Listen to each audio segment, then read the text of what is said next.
Hello.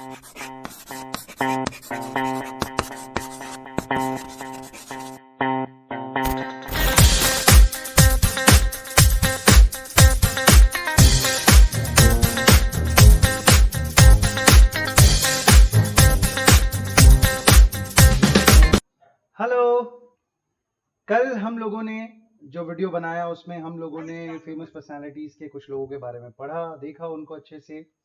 आज उसी की कंटिन्यूएशन है, उसी को कंटिन्यू करते हैं। और आप लोगों से कुछ सवाल पूछे थे मैंने, अभी तक मुझे जवाब मिले नहीं है, तो कृपया करके वो जवाब डालिए, तो ही मैं फिर अगले वीडियो में उसको डिस्कस कर पाऊंगा। चलिए, आज भी हमारा ये पहचान कौन सीरीज चालू है, तो पहचानिए जरा ये व्यक्ति कौन है। पहचान पा रहे हैं कौन है ये व्यक्ति?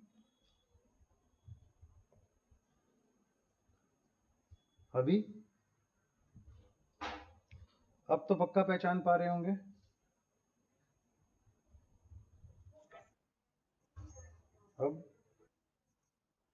अब भी नहीं पहचान पा रहे तो भैया फिर तो दिक्कत है, फिर तो बहुत ज़्यादा दिक्कत है। तो जी ये हैं मोदी जी हमारे, ठीक है जी। और Narendra Damodar Das Modi, of course he is the prime minister of India. Now if we talk about Narendra Modi, of course his name has always been encircled in controversy, and he can be very easily considered as controversy's favorite child. But then there are two completely different angles to look at Narendra Modi. Like there is no midway, right? You either hate him or you love him. There's no midway in his case. So there are people who love him, and the ones who love him are often considered as bhakts. उनके लिए जो slang बनाया है, जो abusive word बनाया है उनके लिए, वो बनाया है भक्त। तो भक्तों के लिए मोदी क्या है? भक्तों के लिए मोदी वो व्यक्ति है जिसने जम्मू कश्मीर का मुद्दा जो पिछले 50-60 सालों से पेंडिंग पड़ा था वो सॉल्व कर दिया, और जम्मू एंड कश्मीर को और लद्दाख को दो अलग अलग इंडिपेंडेंट यूनियन टेरिटरीज बना दी। स्पेशल स्टेटस का जो दर्जा था 370 वगैरह सब खत्म हो गया। दूसरा, राम मंदिर। अभी how can we forget this is the most important news item these days. So Ram Mandir का मुद्दा जो कुछ 450 पौने 500 सालों से पेंडिंग था, उसे सुलझाया गया। ट्रिपल तलाक का मुद्दा भी तकरीबन 35-40 सालों से ड्यू पड़ा था। क्या नाम था उनका, क्या बानो, नाम याद नहीं आ रहा मुझे, जिन्होंने राजीव गांधी तक को इन्वॉल्व करने का प्रयास करा था, because at a very old age her husband had left her, and then this woman approached every possible help to secure child support and alimony, कि भाई ऐसे कोई किसी को तलाक नहीं देना चाहिए, और दे देता है तो फिर उसके बाद उसकी जिम्मेदारियां, फरीन बानो या फरहान बानो, क्या नाम था उसका, कोई नहीं, याद आएगा तो बताता हूँ। तो फिर वो मुद्दा eventually because of appeasement policies उसको नहीं रिजॉल्व करा गया, और वो ट्रिपल तलाक का मुद्दा भी अभी सॉर्ट आउट हुआ। Then you have NRC and CAA जो ऑलमोस्ट इनिशिएट हो चुका है। एनआरसी नहीं तो कम से कम CA तो इनिशिएट हो ही चुका है, जिसके खिलाफ of course it has not been wholeheartedly accepted. तो वील सी, दूसरे लोगों की तरफ से भी हम ये सेम पॉइंट देखेंगे। तो जो एक सर्टन वर्ग है, एक सर्टन सेक्शन है जो है CAA को और NRC को सेलिब्रेट कर रहा है, तो ऑन दी अदर हैंड आप देखेंगे बहुत सारी गली मोहल्लों में, सड़कों पे, लैम्प पोस्ट पे, बस स्टॉप्स पे आपको ये पोस्टर्स भी देखने को मिलेंगे, no NRC, no CAA, we don't support NRC, ऐसे इस तरह के पोस्टर्स भी। And then of course this is पूरी, और ये जो सर्जिकल स्ट्राइक वगैरह हुई, इन सारी चीज़ों को जो भक्त है वो सेलिब्रेट करता है। ऑन दी अदर हैंड हमारे पास में कुछ नॉन भक्त वाली जनता भी है। हमारे पास में कुछ ऐसे लोग हैं जो मोदी को बहुत अच्छा नहीं मानते हैं, ज़रा उनका पॉइंट ऑफ व्यू देखें। उनके पॉइंट ऑफ व्यू को देखते हैं तो ऐसा लगता है कि भाई वो उसे जज कर रहे हैं इकोनॉमिक ग्राउंड्स पे कि भाई इकोनॉमिक ग्राउंड्स पे अगर देखा जाए तो हमारी जीडीपी की ग्रोथ रेट बहुत कम हो चुकी है और 9% 8% से ग्रो करने वाली इकोनॉमी आज 5% से भी शायद ग्रो कर पाएगी कि नहीं। There is a question attached to it and what they are blaming the present government for is, सबसे पहले तो ऑब्वियसली ये डीमोनेटाइजेशन को बहुत गालियां दी जाती है कि डीमोनेटाइजेशन वाज सुपर फ्लॉप, जो कि कहीं ना कहीं सही भी है कि डीमोनेटाइजेशन फ्लॉप हुआ था। अच्छा, हाउ डू वी डिसाइड कि डीमोनेटाइजेशन फ्लॉप हुआ था? कैसे हम कह सकते हैं that demonetisation was not a success? तो अपने देखते हैं कि भाई डीमोनेटाइजेशन को जब किया गया तो क्या ग्राउंड्स पे किया गया और क्या बातें बोली गई थी। डीमोनेटाइजेशन को करते समय ये कहा गया था कि भाई ये ब्लैक मनी को अनअर्थ करेगा। अनअर्थ करना मतलब उजागर करेगा, ओपन में लेके आ जाएगा। जो हिडन है उसको बाहर ले आने को अपने कहते हैं अनअर्थ करना। अर्थ मतलब मिट्टी डाली हुई है उसके ऊपर, अनअर्थ करना मतलब खोद के बाहर निकालना। तो ऐसे क्लेम्स करे गए कि भाई तकरीबन 14.5 लाख करोड़ रुपए की करेंसी मार्केट में है, छापी हुई आरबीआई के द्वारा। 14.5 लाख करोड़ रुपीस की करेंसी मार्केट के अंदर है। और ऐसा कहा गया कि भाई जब हम ये डीमोनेटाइजेशन करेंगे तो बहुत सारे लोग जिनके पास में ब्लैक मनी है, जिन्होंने काला धन कमाया है, गलत मीन से उस पैसे को कमाया है या फिर टैक्स चोरी करके उस पैसे की वेल्थ बनाई है, they would not be very comfortable in disclosing their wealth, disclosing their income, and they would not be coming back to the banks, जिसकी वजह से क्या होगा कि उनका पैसा उनके पास ही रह जाएगा, जिसे वो या तो जला देंगे या पानी में फेंक देंगे या बहा देंगे। और ये 14.5 लाख करोड़ रुपए में से सिस्टम के पास में वापस शायद 10 लाख करोड़ रुपए ही आएगा आरबीआई के पास। क्यों? क्योंकि लोगों को बैंकों में जाना था अपने नोट बदलवाने के लिए और बैंकों में जाके उन नोटों को चेंज करवाना था। तो अब अगर 10 लाख करोड़ रुपए ही वापस आता है, आप सबको पता है ना ये बात। एक नोट आप अगर उठा के देखेंगे तो इस नोट पे क्या लिखा हुआ रहता है? इस नोट पे लिखा हुआ रहता है, मैं धारक को 50 रुपए देने का वचन अदा करता हूँ, राइट? तो अगर इसने कहा है कि मैं धारक को, देखिए आपको मैं दिखाता हूँ डिटेल में, मैं धारक को 50 रुपए देने का वचन अदा करता हूँ।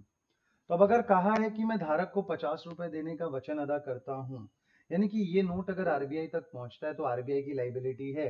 अब अगर ये नोट जल जाता है, फट जाता है, पानी में बह जाता है, तो ऐसी सिचुएशन में आरबीआई मुक्त हो गई अपने 50 रुपए की रिस्पॉन्सिबिलिटी से। तो ऐसा ही कुछ गवर्नमेंट ने कहा था कि भाई गवर्नमेंट के पास में वापस 10 लाख करोड़ ही आएगा, तो गवर्नमेंट तकरीबन 4.5 लाख करोड़ रुपए की जो बर्डन है उससे मुक्त हो जाएगी and government would be able to print fresh notes of that amount and then they would be able to use that money for countries development, for countries betterment.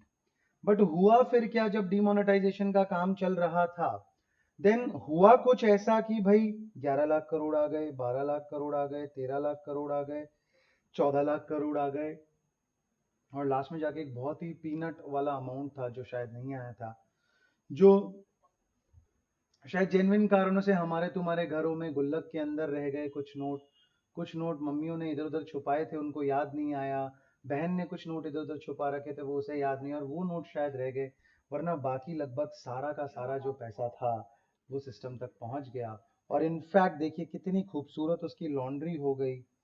सारा जो ब्लैक मनी था वो automatically white बन गया। क्यों? क्योंकि अब ये सारा पैसा ऑफिशियल बैंकिंग या फाइनेंशियल सिस्टम जो था उसके अंदर से मूव हुआ था, उसके अंदर से राउट हुआ था। तो वो जो ब्लैक मनी था वो वापस वाइट बन गया और गवर्नमेंट को एक्चुअली कोई बहुत बड़ा बेनिफिट हुआ नहीं। अभी रिसेंटली एक बुक लॉन्च हुई, I don't remember the name of the author, कुछ 2-3 दिन पहले ही ये बुक लॉन्च हुआ है, जिसमें एक व्यक्ति ने कहा है कि Pakistan had almost everything to keep the currencies in control and that's why demonetization was required. So there's a new angle that is being introduced to it. Of course हम जानते हैं that पाकिस्तान काउंटरफीट करता था, counterfeit यानी India के नकली note छापना, but then वो what is stopping them from doing that with the new currency as well? ठीक है ना?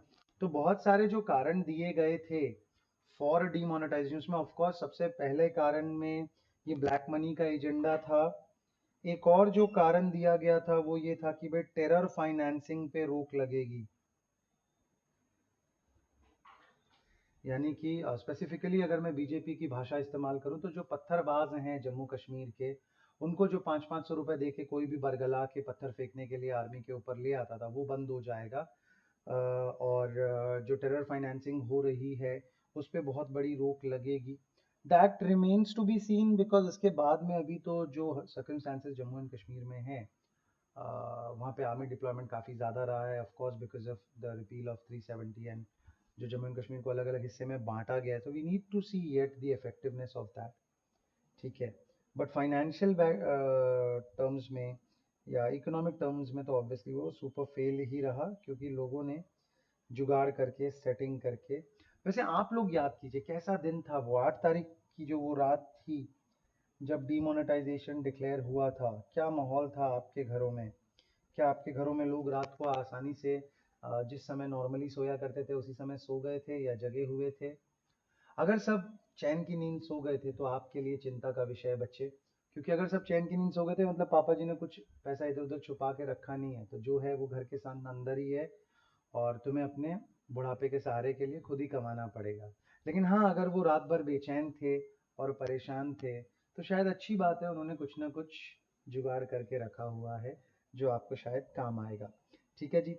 तो ये डिमोनेटाइजेशन जो है, इवेंचुअली फिर उनको लगा कि नहीं यार, ये तो हमारा जो नैरेटिव है वो उतना सक्सेसफुल नहीं हो रहा, तो फिर उन्होंने ई पेमेंट वाला एंगल जोड़ा और डिजिटल इंडिया वाला एंगल जोड़ा। अदरवाइज पहले शुरुआत में डिमोनेटाइजेशन में डिजिटल इंडिया वाला एंगल था नहीं।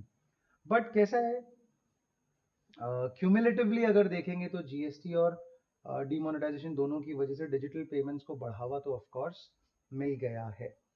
ठीक है जी। तो ये एक कारण है। सॉरी सॉरी, दूसरा रीज़न जो है, जम्मू एंड कश्मीर 370, अब एक वर्ग है जो ये कहता है कि भाई जम्मू कश्मीर की प्रॉब्लम सॉल्व कर दी, अब वहाँ के लोगों को डेवलपमेंट मिलेगा, वहाँ पे इन्वेस्टमेंट्स होंगे, वहाँ के जो युवा हैं उनको रोजगार मिलेगा। बट दूसरा वर्ग ये कहता है कि भाई you had no reason to go and disturb their peace, वो अपने तरीके से रहना चाहते हैं, आप उनको तंग कर रहे हैं वगैरह वगैरह वगैरह। इसके अलावा ये टाइम मैगजीन का कवर है, this probably happened around the second term election 2019 के आसपास, जिसमें आया कि इंडियाज डिवाइडर इन चीफ। ठीक है जी, इंडियाज डिवाइडर इन चीफ, यानी कि भाई नरेंद्र मोदी वो व्यक्ति है जिसने इंडिया में कम्युनिज्म को ज़्यादा बढ़ावा दिया है। ऑफ कोर्स देखिए, एक बहुत बड़ा कलंक जो नरेंद्र मोदी अपने सर पे लेके घूमते हैं वो है गोधरा का राइट्स, या not even Godhra, actually Gujarat rights.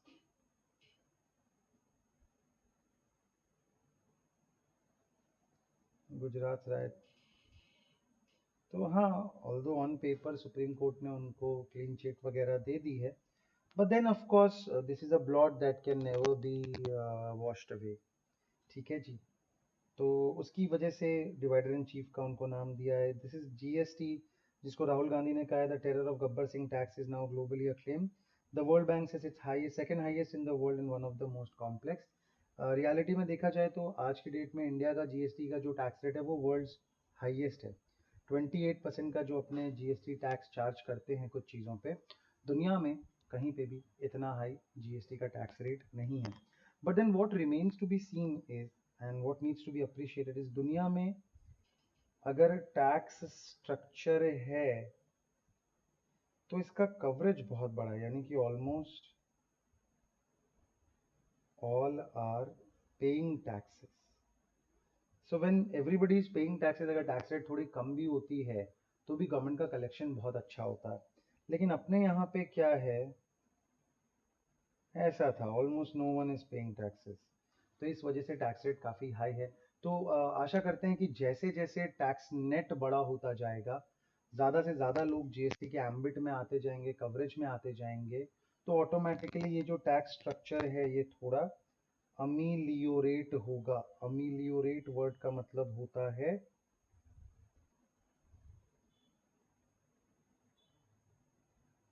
अमीलियोरेट word का मतलब होता है इम्प्रूव। ठीक है जी। अमिलियोरेट वर्ड का मतलब होता है बेटा इम्प्रूव होगा और टैक्स रेट थोड़ी कम होगी। चलिए इसके बाद में चलते हैं कि देखिए हमने भक्त का पॉइंट ऑफ व्यू भी देखा, नॉन भक्त का पॉइंट ऑफ व्यू भी देखा। ना आपको ही अपने आप ये अपने विवेक से निर्णय लेना है कि आप कौन सी साइड में खड़े होते हैं। बट कुछ एब्सोल्यूट फैक्ट्स हैं जिनको हम किसी भी कीमत पे इग्नोर नहीं कर सकते। क्या है वो एब्सोल्यूट फैक्ट्स? सर वो एब्सोल्यूट फैक्ट्स ये हैं कि एक ऐसा व्यक्ति है जिसने लगभग 13 साल गुजरात का चीफ मिनिस्टर रहा, 2001 से 2014 से अभी तक प्रेजेंट तक, यानी कि 2020 तक लगभग 6 साल हो गए यहाँ पे वो प्राइम मिनिस्टर रहे हैं। फर्स्ट टर्म सीट्स थी 282, यानी कि पहली बार जब बीजेपी की सरकार बनी थी नरेंद्र मोदी के नेतृत्व में, तो 282 सीट्स उनको मिले थे और सेकेंड टर्म में उनको 303 सीट मिली। यानी कि दोनों ही टर्म्स में अगर आप ऑब्जर्व करें तो उनको क्लीन मेजॉरिटी मिली, जो कि बहुत लंबे समय से किसी को भी नहीं मिली थी।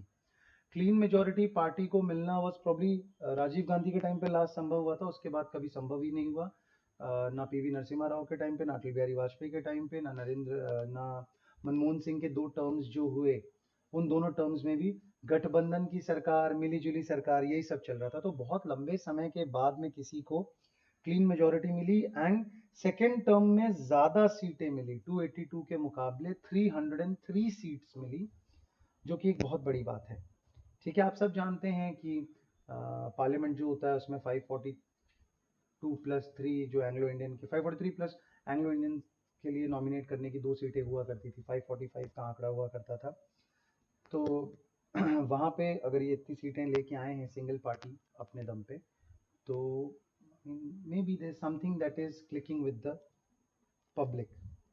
देन लिखा हुआ है TINA factor. No, TINA factor सबसे इंपॉर्टेंट बात है। टीना फैक्टर का मतलब है there is no alternative.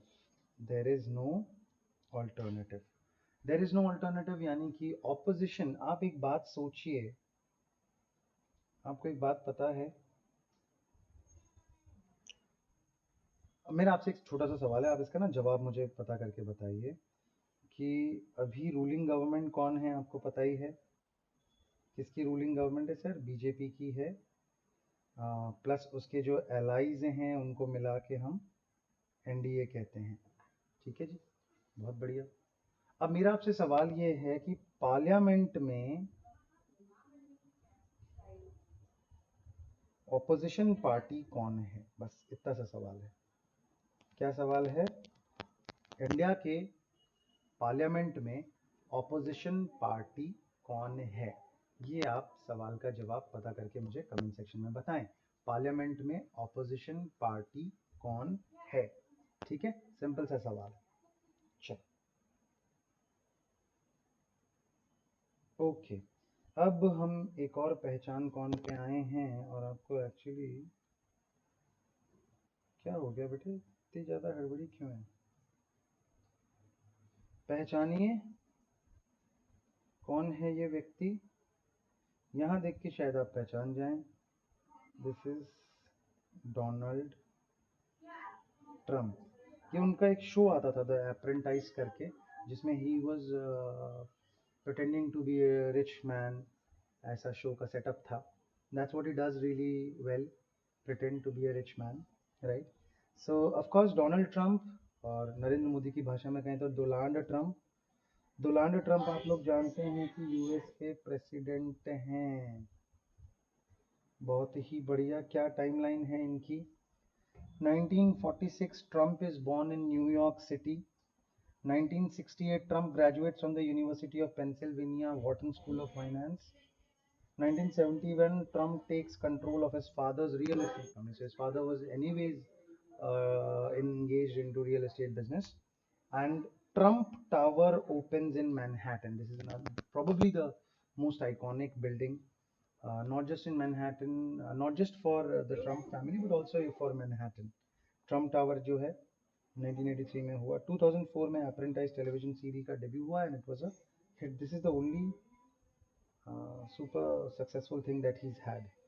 Republicans officially named Trump as their presidential nominee 2016. और नवंबर 2016 में ट्रंप जो है वो प्रेसिडेंट बन जाते हैं। अभी 2020 में सेकेंड टर्म के लिए वो चुनाव लड़ेंगे, इलेक्शन होंगे अभी। Let's see what's gonna happen over there.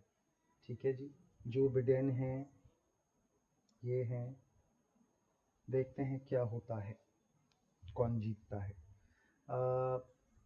If the trade pundits are to be believed, or the election Chanakyas are to be believed, Trump might just get a second term. There is a very high likelihood. Mostly US की जो जनता भी है वो भी लगभग सबको 2 term देती ही है, चाहे वो बराक ओबामा हो, चाहे वो बिल क्लिंटन हो, चाहे वो जॉर्ज बुश हो। So there is a very high probability that Donald Trump को भी एक और टर्म मिले। अपने यहाँ पे 5 साल का टर्म होता है, वहाँ पे 4 साल के टर्म्स होते हैं। ठीक है जी, अब हम बात करते हैं जो ट्रंप ने अपनी एक इमेज बनाई है कि भाई I know dollars and I know business and blah blah blah blah blah. उस एंगल को अगर आप देखेंगे तो ट्रंप एयरलाइंस जो है बंद हो गई, फेल हो गया। Trump casinos, now this is something unbelievable, this is something unprecedented. दुनिया में एक बिजनेस है जो कभी नुकसान में नहीं जाता, वो होता है कसिनो का बिजनेस। ऐसा कहा जाता है हाउस ऑलवेज विंस, यानी कि भैया तुम जीतो या हारो, कसिनो वाले को तो हमेशा प्रॉफिट ही। देखो नियॉन कसिनो लाइट डाल दिया मैंने।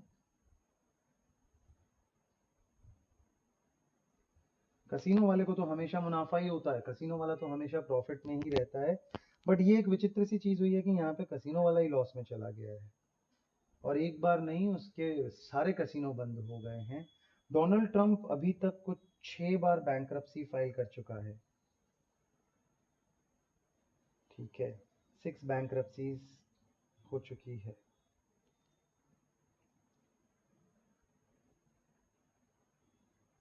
सो Trump casinos failed, Trump marriages failed, Trump mortgage failed, Trump university उन्होंने बनाई थी जैसे डेल कार्नेगी के फुटप्रिंट्स पे चलते हुए, which would talk about personality development and lecture circuits and all of that, but that was a failure. Trump vodka failed, China connection failed, bankruptcy 6. So remind me again what makes him a winner. ठीक है जी, तो यहाँ देखा जाए तो बहुत सारे personal failures हैं। एक और बात ऐसी कहा जाता है कि भाई ट्रम्प जो है, ऐसा कहते हैं कि जब ही इनहेरिटेड हिज फादर्स वेल्थ या बिजनेस या जो भी, तो उनको तकरीबन $200 मिलियन मिले। 200 million $200 million.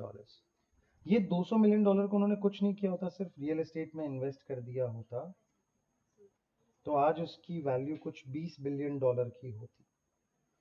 Today that money would have been worth $20 billion. $20 billion. In fact अगर उसने यहाँ नहीं इन्वेस्ट किया होता, यूएस में रियल एस्टेट इंडेक्स फंड्स होते हैं, अगर उन फंड्स में भी इन्वेस्ट कर दिया होता then also this would have been more than $15 billion. But आज उनकी personal wealth is not even $4 billion. $4 billion का भी उनका पर्सनल वेल्थ नहीं है। तो कई लोगों का ये मानना है कि इतना बड़ा नेस्ट एग उनको मिला था $200 मिलियन का। And what a great time it was to be in America with that kind of money. You had to do nothing but just to stay invested in real estate. You would have made sure that आज वो पैसा 10 गुना 20 गुना 50 गुना बढ़ गया होता, but then he could not probably capitalize on that, and he's only worth a little less than $4 billion today. ठीक है, but खैर जो भी है, इन सारी फेलियर्स को अपन देखते हैं, लेकिन मैंने यहाँ पे लिखा है हाउएवर, और इस हाउएवर के साथ मैं क्या कह रहा हूँ, इस हाउएवर के साथ मैं ये कह रहा हूँ कि आप इस मैप को देखें। ये मैप आपको क्या कहता है, ज़रा मुझे बताएंगे प्लीज़? देख पा रहे हैं मैप में क्या लिखा हुआ है? देख के बताइए ज़रा, जल्दी जल्दी जल्दी।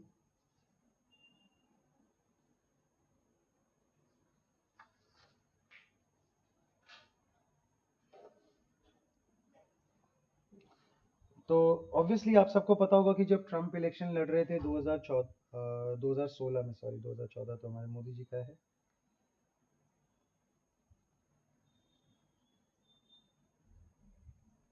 2016 में, तो उनकी जो सबसे निकटतम प्रतिद्वंदी थे वो थे हिलरी क्लिंटन, बिल क्लिंटन की लुगाई, जिन्हें कि ऑलरेडी पॉलिटिक्स का अच्छा खासा अनुभव था, जिन्हें कि ऑब्वियसली पॉलिटिक्स का अच्छा खासा अनुभव था, फॉरेन अफेयर्स को वो हैंडल कर चुकी थी यूएस गवर्नमेंट के बराक ओबामा के लीडरशिप के दौरान। तो ये सारा जो है ये क्लिंटन जीती, एंड ये सारा पोर्शन जो है ये सारा का सारा डोनाल्ड ट्रम्प जीता फॉर रिपब्लिकन्स। तो जैसे अपने यहाँ पे कांग्रेस और बीजेपी हैं, वैसे वहाँ पे जो दो इम्पोर्टेंट नाम आप लोगों को पता होने चाहिए वो है डेमोक्रेट्स एंड रिपब्लिकन्स। ठीक है, ये दो नाम आपको याद रखने। तो डेमोक्रेट्स की तरफ से क्लिंटन थी और रिपब्लिकन्स की तरफ से ट्रम्प थे, and you can see that भैया जीत का मार्जिन तो बम्पर रहा है इनका भी। ठीक है, 304 इलेक्टोरल वोट्स और यहाँ पे 227 इलेक्टोरल वोट्स, यानी कि 304 versus 227।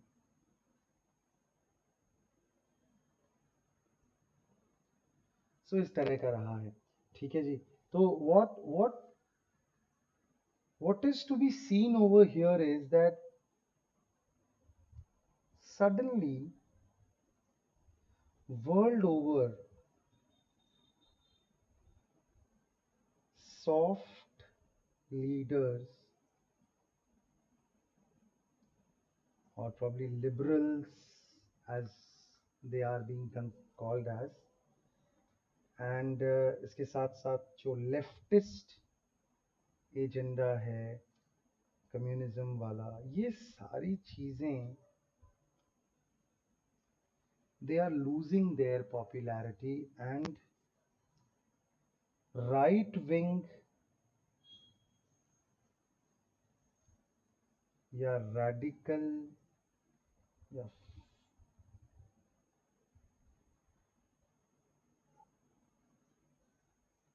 Basically authoritative leadership emerge हो रही है।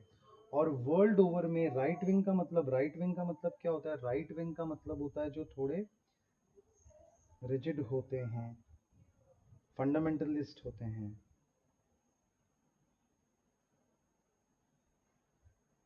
लेफ्ट और राइट दो साइड होती है। ये बहुत पुरानी ओरिजिन का वर्ड है। This is got more to do with कि कौन राजा के किस तरफ बैठता था और कौन जो चल रहा था उसको बदलने में उसका विश्वास होता था, कौन था जो चल रहा था उसके साथ रहना चाहता था। तो बेसिकली जो लोग कस्टम्स और ट्रेडिशंस जो चल रहे थे उनके साथ रहना चाहते थे उनको राइट विंगर्स कहते थे, और जो उनको चैलेंज करना चाहते थे उनको लेफ्ट विंगर्स कहते थे। वहाँ से ये राइट विंग लेफ्ट विंग का फंडा चालू हुआ। और आज राइट और लेफ्ट का मतलब क्या हो गया है जी?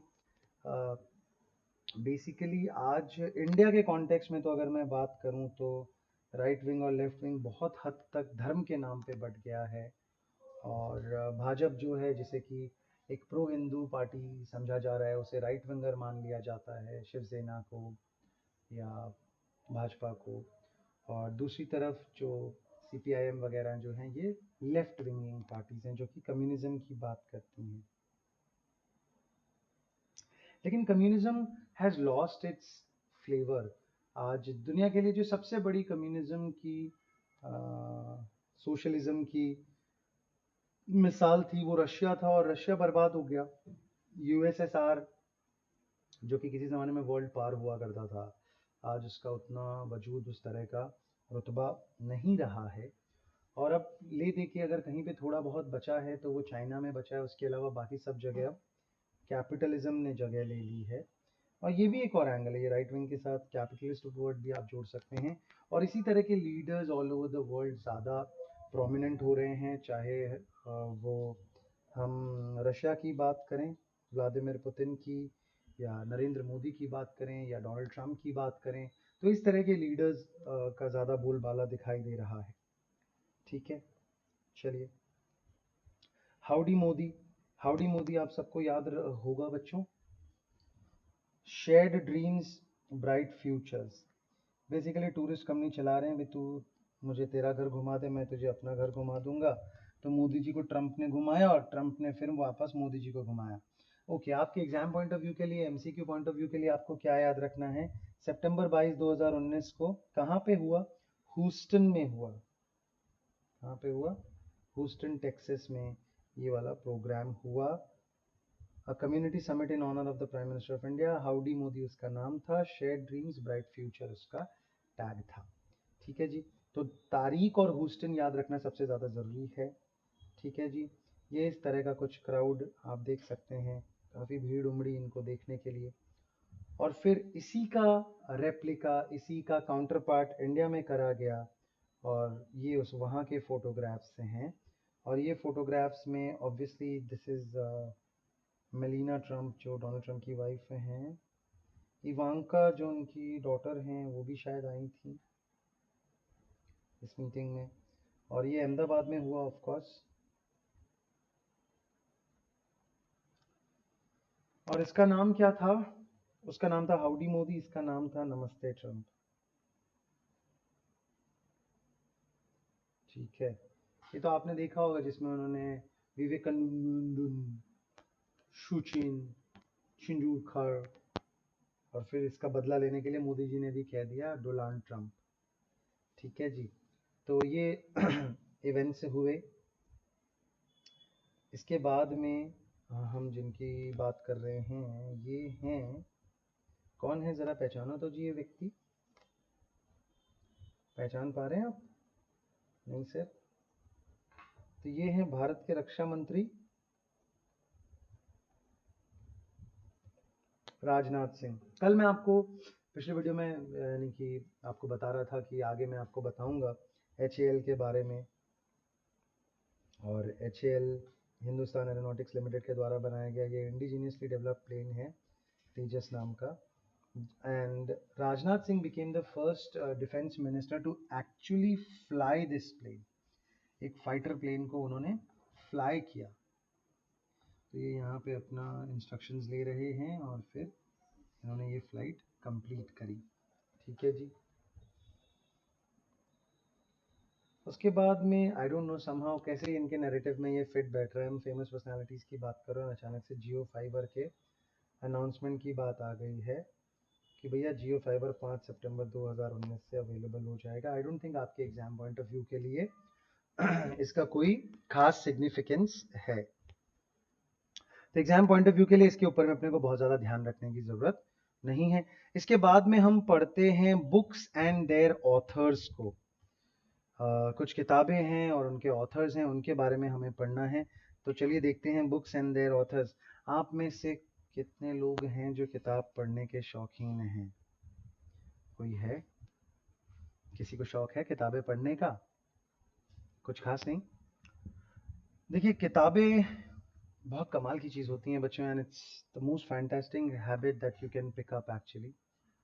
I was born in Rajasthan and started my education in Rajasthan itself, and then I came to Calcutta a little late, and then because obviously वहाँ से आए थे तो बहुत ज़्यादा शिक्षा का स्तर अच्छा नहीं था, तो फिर एक छोटी स्कूल में एडमिशन ले लिया।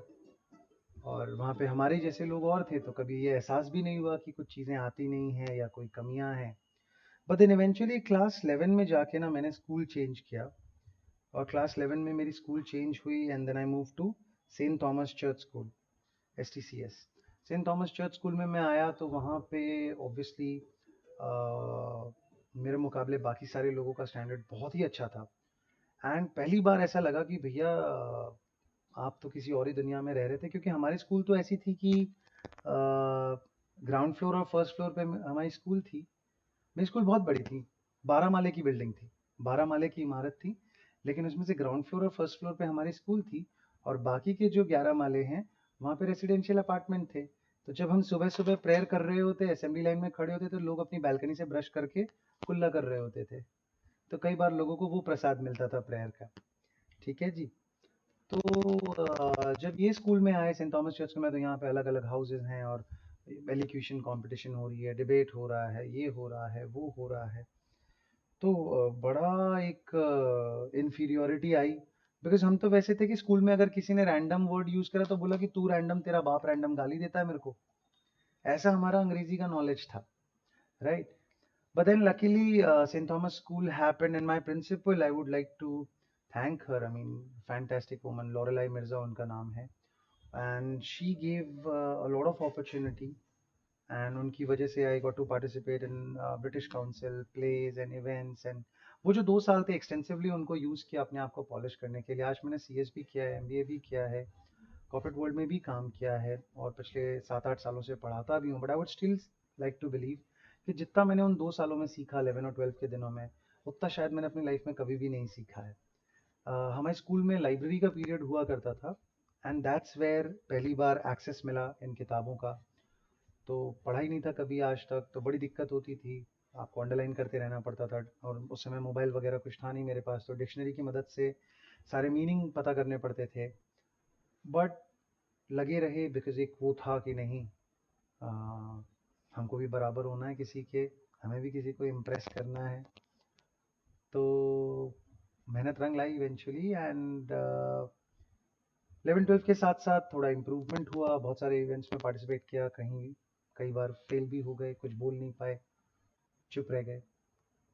बट कई जगह पे धीरे धीरे स्टेज फ्राइट ख़त्म हुआ, एंड इवेंचुअली जब मैंने कैट का एग्ज़ाम दिया था फॉर माई MBA, तो मेरा कैट में जो VA, जिसे वर्बल एबिलिटी कहते हैं, इंग्लिश का जो सेक्शन आता है, उसमें 99.99 का स्कोर था। So from being at a place जहाँ पे रैंडम वर्ड का मीनिंग नहीं पता था और रैंडम वर्ड गाली जैसा लगता था, to probably coming to a place जब आप कैट जैसे कॉम्पिटिटिव एग्जाम में 99.99 परसेंटाइल स्कोर कर रहे हैं, and the foundation for all that improvement was laid in 11-12। वो जो 2 साल थे, फॉर्मेटिव ईयर्स थे, I would like to believe, और उन 2 सालों ने प्रॉब्ली सब कुछ फ्यूचर कोर्स चेंज करा। तो आप लोग, I don't exactly know at मेरे इस पूरी जर्नी के जो 2 स्पेक्ट्रम है, एक वो स्पेक्ट्रम है, आई एम श्योर आप मेरे जितने बुरे हालात में तो नहीं थे कि आपको कोई रैंडम कहे तो आपको वो गाली लगे। और उस स्पेक्ट्रम से लेके 99.99 परसेंटाइल के स्पेक्ट्रम के आप कहाँ और किधर हैं, बेस्ड ऑन दैट आपको भी थोड़ी कम या थोड़ी ज़्यादा या बहुत ही कम शायद मेहनत की ज़रूरत है, बट आपको उसे करना चाहिए। नॉट बिकॉज इंग्लिश आना अपने आप में एक स्किल है, या इंग्लिश आना से आप इंटेलिजेंट बन जाते हैं, या इंग्लिश सीखने से आप स्मार्ट हो जाते हैं, ऐसा कुछ नहीं है। But then consider it as a necessity in the terms of business world के लिए। इससे ज़्यादा आसान लैंग्वेज कोई है नहीं। आसान इन द सेंस कि मैक्सिमम लोग ऑल ओवर द वर्ल्ड इसमें कम्युनिकेट कर सकते हैं। That's the only point that makes it any better. Otherwise of course हमारी मातृभाषा जो है वो इससे काफ़ी ज़्यादा सक्षम है, प्रबल है, रिच है, बट शायद उसमें बहुत ज़्यादा लोग वार्तालाप कर नहीं सकते, इसलिए हमारे लिए अति आवश्यक है कि हम इस परदेसी भाषा का अध्ययन करें एवं अपने आप को इसमें निपुण बना लें। ठीक है जी, चलिए। तो और ये बुक्स आपकी बहुत मदद करती हैं। ऑफ कोर्स मैं जो यहाँ पे जो किताबें वो पढ़ने की ज़रूरत नहीं है, आप किसी भी चीज़ से स्टार्ट कीजिए। एक किताब अगर आप में से कोई जेन्युइनली अपनी अंग्रेज़ी को अच्छा करना चाहता है, मैंने हर बार इस किताब का नाम लिया है, एक बार फिर रिपीट करता हूँ, वर्ड पावर मेड ईजी। इससे बढ़िया कोई किताब शायद हो नहीं सकती अगर आप अपनी वोकैबुलरी को इम्प्रूव करना चाहते हैं। अगर आप वोकैबुलरी या रेपतुआ एक वर्ड होता है, रेपरतुआ, जिसकी स्पेलिंग रेपरटोयरी जैसी होती है, लेकिन इसकी प्रोनाउंसिएशन रेपतुआ होता है। रेपतुआ का मतलब होता है कि आपकी वोकैबुलरी कितनी स्ट्रांग है, उसमें कितने वर्ड्स हैं, कितने ज़्यादा वर्ड्स आप जानते हैं, दैट मेक्स योर रेपतुआ रिच और पुअर। ठीक है जी। तो आप अगर अपने रेपतुआ को मजबूत करना चाहते हैं, वोकैबुलरी अच्छी करना चाहते हैं, अंग्रेज़ी को ज़्यादा कॉन्फिडेंटली यूज़ करना चाहते हैं, तो ये किताब है, शायद 150-200 रुपये में आपको मिल जाएगी। रेड कलर का कवर है इसका, नॉर्मन लुइस शायद इसके राइटर हैं। बट इससे अच्छी कोई किताब नहीं हो सकती बेटा अपनी अंग्रेज़ी को दुरुस्त करने के लिए। तो प्लीज़ प्लीज़ प्लीज़, जिनको थोड़ा भी ऐसा लगता है कि आपको अपनी अंग्रेज़ी पे काम करने की ज़रूरत है, तो प्लीज़ इस किताब में इन्वेस्ट करें और इसको रिलीजियसली पढ़ें। I am assuring you in fact आपको CA CET के एग्जाम में भी काफ़ी फ़ायदा मिलेगा, बिकॉज यू हैव वहाँ पे भी काफ़ी सारा इंग्लिश का पोर्शन है, तो आपको बहुत इससे बेनिफिट बच्चों मिलेगा। ठीक है, इसके अलावा आपको सिडनी शेल्डन पढ़ना है, आपको जेन ऑस्टन पढ़ना है, आपको डैन ब्राउन पढ़ना है, या आपको क्या नाम है, मेरे को नाम क्यों नहीं याद आ रहा है, मतलब start anywhere, basically start anywhere, चाहे आप सिडनी शेल्डन से स्टार्ट कर रहे हैं, मिल्स एंड बून से स्टार्ट कर रहे हैं, इवेंचुअली आप आयन रैंड तक पहुंचेंगे, आयन रैंड को पढ़ेंगे और मज़ा आएगा, है ना। बट शुरू कीजिए, कहीं से भी शुरू कीजिए बेसिकली। चलिए, तो कर्म योद्धा ग्रंथ के बारे में हम बात करते हैं। कर्म योद्धा ग्रंथ, इसका विमोचन, विमोचन करना मतलब लॉन्च सेरेमनी जो है किताब को, जहाँ पे पहली बार लॉन्च करा गया, तो ये किसने किया है? अमित शाह, जो कि हमारे होम मिनिस्टर हैं। अभी कोरोना से पीड़ित हैं, इसलिए राम मंदिर के शिलान्यास में जा नहीं सके, बड़ा अफसोस रह गया इनको जीवन में अपने। हाँ जी, चलिए, आजकल काफ़ी मीम्स भी चल रही हैं इस बात की, that breakups are hard, and then Amit Shah कह रहा है कि I could not attend the ceremony because of covid, है ना। तो देखा होगा आप लोगों ने शायद इंस्टाग्राम पे। तो ये किताब जो है, इसका नाम है कर्म योद्धा। कर्म योद्धा obviously someone who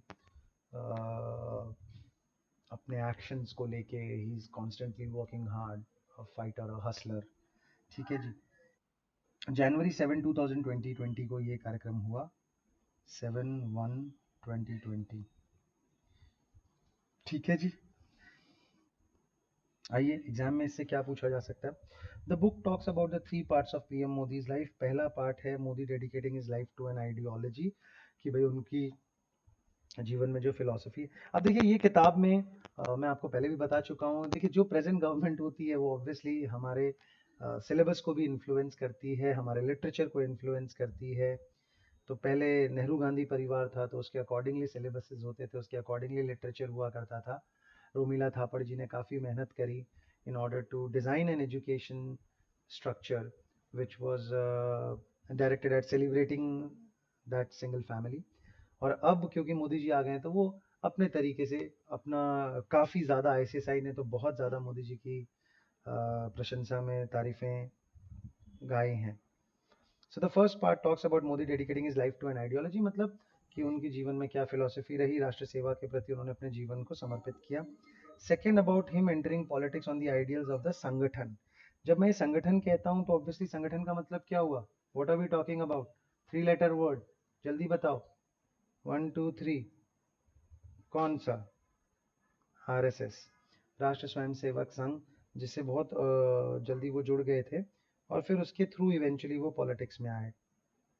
The third, about him upholding the tenets of parliamentary democracy and the Constitution of India to construct an ideal state, यानी कि भाई कैसे वो भारतीय संविधान का सम्मान करते हुए राष्ट्र को बेहतर बनाने का प्रयास कर रहे हैं। ये अलग बात है कि उन्होंने संविधान की लगभग सारी चीज़ों को बदलने का प्रयास कर लिया है already. He has address PM Narendra Modi as the epitome. Epitome मतलब जो सबसे हाईएस्ट लेवल पे जिसको रखा जाए, जो मिसाल बन जाए बाकियों के लिए, उसे हम एपिटोम कहते हैं। जो मिसाल बन जाए बाकियों के लिए, उसे हम एपिटोम कहते हैं।